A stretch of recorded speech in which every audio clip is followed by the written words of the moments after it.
The Obama administration is running out of time to sell Congress on the president's proposal to arm moderate Syrian rebels to fight ISIS. And so far, the administration getting some resistance from both sides of the political aisle. One of the Democrats expressing some doubts, Senator Joe Manchin, and he joins us. Nice to see you, sir. Nice to be here, Greta. All right, so you are opposed to boots on the ground, right? Yep. All right, what about arming moderate rebels? I think it's a flawed direction to go. And if we learn nothing from the last 13 years we've been in that part of the world, we spent 8 years building up a 280,000 person army, paying for about $20 billion of American tax dollars. And the first time that the Iraqi army was challenged, they turned and ran and left all the weapons to the enemy. So with that being said, not knowing who and being able to vet, and I know the people have been saying, oh yeah, we know who they are, we can do this and that. That hasn't proven to be so. And I don't know, for some reason we don't get a grasp, but their religious convictions and commitments are much stronger than what we would ever be able to understand.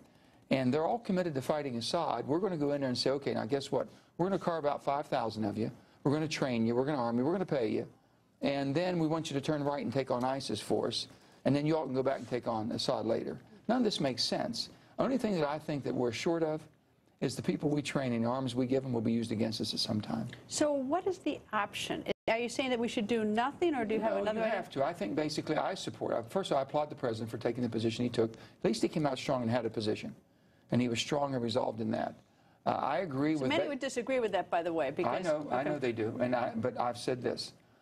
That is the strongest I've seen, and I appreciate that. At least it laid out. I know exactly where he wanted to go. I agree with the air attacks.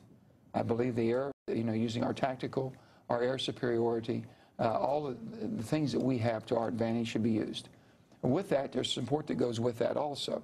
But going in there and trying to figure out an arming, putting boots on the ground, getting drawn back in, I believe the ground game, the ground war should be taken on by the Arabs and the Muslims. And suppose they don't, and we go in there right now, we've started the airstrikes. Suppose for whatever reason they don't. You mean nobody else rises up to protect themselves? That's right, right. No one, and so we're sitting there from 35,000 feet dropping bombs, doing airstrikes or whatever, and then and they don't do anything on the ground because they have not shown a 1,400 years of history has proven they'll fight each other. And they'll leave us alone? Well, I'm not saying leave us alone, but the bottom line is that they've been occupied and they seem to be fighting because they can't agree, whether you're Shia, whether you're Sunni, the Kurds, they all have a different direction they're going.